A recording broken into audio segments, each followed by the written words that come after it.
অনেকদিন হয়ে গেছে বাইরে বের হওয়া হয় না, তাই আজকে একটু বের হলাম তোমাদের ভাইয়া আর আমি। আর আজকে একটু বাজারে কাজ আছে, আজ ছাড়া মূলত বাইরে যাওয়াই হয় না। সন্ধ্যা হওয়ার কিছুক্ষণ আগে বাসা থেকে বের হয়েছিলাম, আর বাজারে যেতে যেতে সন্ধ্যা হয়ে গেছিল।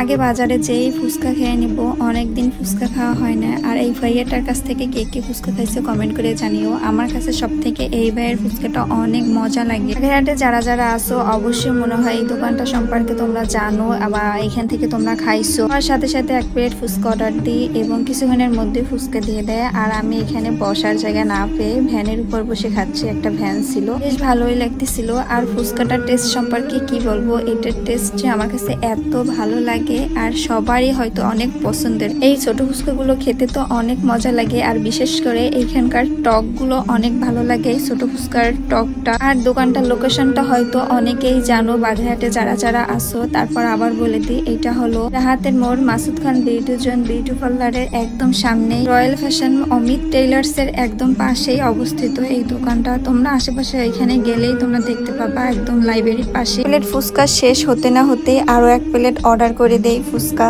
এই ফুচকাটা কে কে ট্রাই করছো সবাই কমেন্ট করে জানিও। আর আমি দ্বিতীয় প্লেটটা একদম প্রচুর পরিমাণে ঝাল দিয়ে খাইছিলাম, এতটা ঝাল লাগছিল। পরে যে লেবু শরবত একটা কিনে খাই, তারপর দেখতে পেলাম যে আখের রস বিক্রি করতেছে পাশে একটা দোকানে। তারপর এখান থেকে আখের রস কিনে খেলাম। আখের রসটা একটু ঠান্ডা ঠান্ডা হলে আরো বেশি মজা লাগতো। লেবু শরবতটা একটু ঠান্ডা ঠান্ডা ছিল, ওইটা বেশি ভালো লাগছে। খাওয়া শেষ করার পর একটু ঘোরাঘুরি করি আর তারপর বাসায় চলে যাই। আজকের মতো ভিডিওটা এই পর্যন্ত। আল্লাহ হাফেজ।